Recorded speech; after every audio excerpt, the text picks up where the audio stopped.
Could it be the death of Pope Francis signals a 1,000-year prophecy is coming true and the end of times is near? Well, I'm not one for this kind of end of the world stuff, but considering the AI superintelligence timeline could be between 1 and 5 years, maybe 6 years, I genuinely believe AI is the end of humanity. I really think so. And I'm going to lay out my argument for you. But I saw this story about the prophecy of Pope Francis dying and how they're talking about Peter the Roman, the new pope. And that's where things get really interesting. Take a look at this story from the Daily Mail. 1,000-year-old prophecy predicts next pope after Francis dies and issues a chilling warning for humanity. Pope Francis' sudden death has put the focus back on a 900-year-old prophetic book, the 12th century prophecy of popes, found in the Vatican's secret archives that claims to predict who will replace the late pope and the return of Christ. It contains a series of cryptic Latin phrases believed to describe every pope, beginning with Celestine II in 1143 and concluding with Peter the Roman in 2027. Fanning the flames is the fact that there are currently 9 frontrunners to succeed Pope Francis, and 3 have the name Peter. Uh-oh. Renewed interest in the prophecy also raised concerns about the text's other prediction, that Judgment Day is quickly approaching. Many Christians believe the ominous date of marks when Jesus returns to earth to determine who will be saved and who will be damned, and a saint said it would happen in 2027, less than 2 years from now. Francis, who was dealing with respiratory issues for a month, he died this morning. Following a 9-day period of mourning, the Catholic Church will begin the process of determining Francis's replacement, summoning all of the cardinals around the world to Rome. Very interesting. They said Saint Malachi, is credited with creating the prophecy of popes, which features 112 short cryptic phrases that allegedly describe each future pope until Judgment Day. According to the final entry surrounding Peter the Roman, the last pope will preside over the church during a time of great turmoil, culminating in the destruction of Rome and an end of the papacy. In the final persecution of the Holy Roman Church, there will reign Peter the Roman, who will feed his flock amid many tribulations, after which the seven-hilled city will be destroyed, and the dreadful judge will judge the people. The end. While some incorrectly interpreted the prophecy as Peter the Roman taking over for Pope Francis during his recent hospitalizations, others believed Malachi was suggesting Francis himself would be the last pontiff. Over years, biblical scholars have focused on the timeline surrounding these future popes and when they would lead the Catholic Church. Some believe the text proclaimed that it had reached its halfway point in 1585 after the first 442 years of prediction. This would make the final year of the prophecy 2027. Hogwash, I largely say. People are always going to interpret these things as it will apply to them.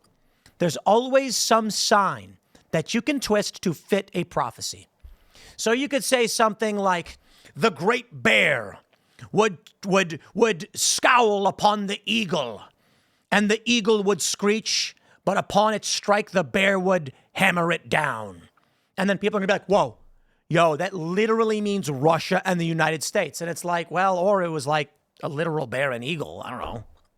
An ostrich. Is that turkey? No, the turkey is turkey. So people are going to apply it however they want to apply it. But it is interesting to hear because of this. AI superintelligence could be 2 years away. End of days. Guys, it's the apocalypse.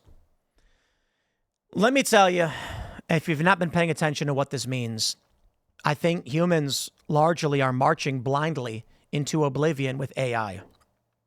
Now, maybe it's not bad. I don't know that it's good, but it will be the end of humans as we know it. Think about it. If someone came to you right now and said, I will give you the power to influence reality. By simply snapping your fingers, you could make something true or untrue. It's like in that episode of Black Mirror. Have you seen it? Where the woman, spoiler alerts, but let me just say this. There's an episode where a woman can alter reality by jumping timelines. There you go. What if someone told you you could do that? Would you want to? I mean, some people would say no. Don't get me wrong, but I think most people would be like, yes. I think most people would say something like, I don't want to control all of reality, but I just need to solve this one problem this one time. And if someone said, I can make that come true for you, would you take it? Where we are headed with incels, with, and I don't mean that disparaging, like with young men who can't find relationships, with a declining fertility rate. You are going to get humans choosing to live in an alternate reality that they can control. And they can do whatever they want. They can feel whatever they want. They can have fun when they want to have fun. That's what they're going to do. Infinite video games. AI superintelligence will brute force Neuralink technology. It will develop instantly read-write capabilities for the human mind. It can integrate you into the machine. Now, we can't download your brain or anything like that. I don't believe that's possible. But it can connect you with the machine and simulate experiences. So you will be living in a virtual reality video game where everything feels real, and you can choose to live in any game you want.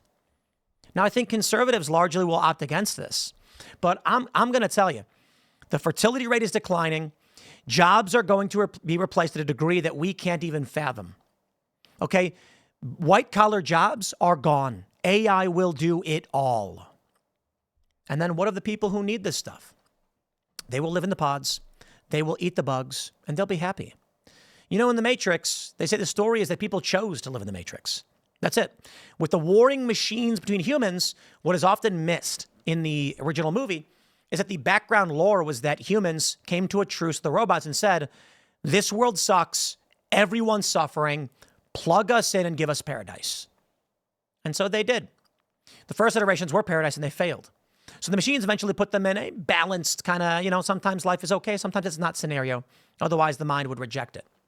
I believe in reality, because we already have video games, people are going to plug their brains in and they're going to be like, give me a New York environment, Harry Potter is real, and I have wizard powers.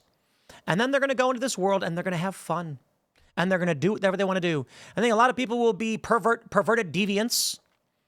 But when they go into this system and lock themselves away, they have no reason to go to the real world where it's cold and painful, where you suffer. People are going to go into games and they're going to be like, I want a cloned version of reality where I can make my boss suffer. Some people won't live in these systems, but they'll maintain them.